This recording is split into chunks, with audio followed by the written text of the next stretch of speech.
ഇന്ന് തന്നെ സബ്സ്ക്രൈബ് ചെയ്യൂ, നിങ്ങളുടെ പ്രിയപ്പെട്ട ഷോസ് കാണൂ. നീ കേസിനെ കുറിച്ച് അത്യാവശ്യം ഗൗരവമായിട്ട് പഠിക്കുന്നുണ്ടല്ലോ. അത് നമ്മള് നിത്യേന പത്രവാർത്തയൊക്കെ കാണുന്നതല്ലേ. അത് വെച്ച് ഒരു കണക്ക് കൂട്ടൽ ഞാൻ പറഞ്ഞതേ ഉള്ളൂ. പക്ഷേ ഇതാരുടെയും തർക്കത്തിന്റെ ഫലമല്ല. രാധിക ഇല്ലാതാവണമെന്ന് ആരോ വിചാരിച്ചു. ആരൊക്കെയോ അതിന്റെ പിന്നിൽ പ്രവർത്തിച്ചു. ഒരു സൂചന എനിക്കുണ്ടായിരുന്നെങ്കിൽ കണക്ക് ഞാൻ നേരിട്ട് തീർത്തേനെ. ശരി, വരും. ഞാൻ അകത്തേക്ക് പോട്ടെ.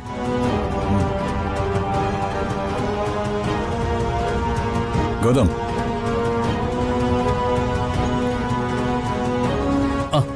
എന്താ വരും? അന്ന് നീയും ലൊക്കേഷനിൽ ഉണ്ടായിരുന്നല്ലോ. ആ, അതെ. അല്ല, നീ പറഞ്ഞ പോലെ അവർക്കിടയിലുള്ള തർക്കങ്ങളോ പിണക്കങ്ങളോ വല്ലതും നീ കണ്ടിരുന്നോ? ഇല്ല. എന്നാ നീ പൊക്കോ. എന്നാ ഓക്കെ.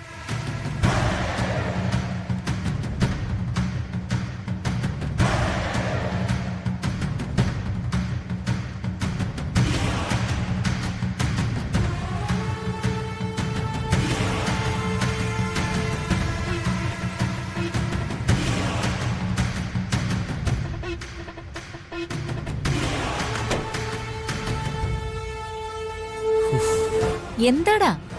ലൊക്കേഷനിൽ സംഭവിച്ച കാര്യത്തിലെ കേസേ മുറുകി വരികയാണ്. ആര് പറഞ്ഞു? ആ വരുൺ ഇപ്പൊ പോലീസ് സ്റ്റേഷനിൽ വിളിച്ചിരുന്നു. സിനിമാ മന്ത്രിയൊക്കെ ഇടപെട്ട് കാര്യങ്ങളിപ്പോ വഷളായിക്കൊണ്ടിരിക്കുക. പോലീസുകാർക്ക് പ്രതിയെ പിടിച്ചേ പറ്റൂന്നുള്ളൊരു അവസ്ഥ വന്നോണ്ടിരിക്കുക. ചതിക്കോടാ. അച്ഛനും കൂടി ഇവിടെ ഇല്ലാത്ത സമയാ. നിനക്ക് നേരെ എന്തെങ്കിലും ഉണ്ടായാ അത് ആർക്കും തടുത്തു നിർത്താൻ പറ്റില്ല. അങ്ങനെ എന്തെങ്കിലും ഉണ്ടായാ കണിമംഗലത്തെ പിന്നെ നമുക്ക് സ്ഥാനം ഉണ്ടാവില്ല.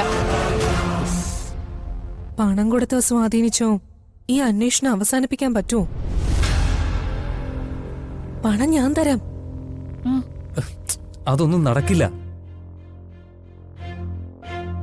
ഈ സോഷ്യൽ മീഡിയ സെൻസേഷണൽ ആയിട്ടുള്ള കേസുകളില് പോലീസുകാര് കൈക്കൂലി വാങ്ങിക്കാൻ മടിക്കും.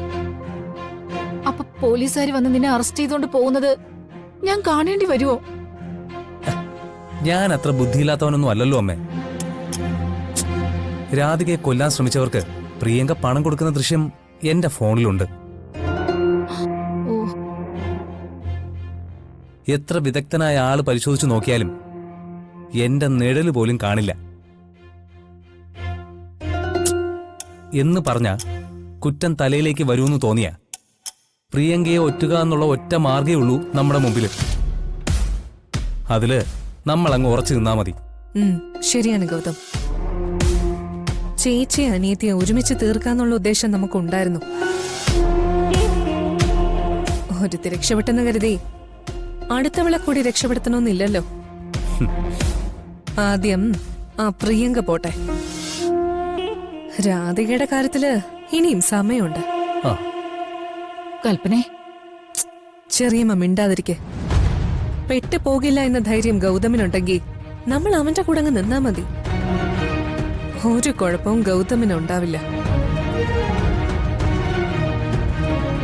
ഗൗതം, നീ നിന്റെ രക്ഷ നോക്കിക്കോ. ബാക്കി നമുക്ക് നോക്കാം.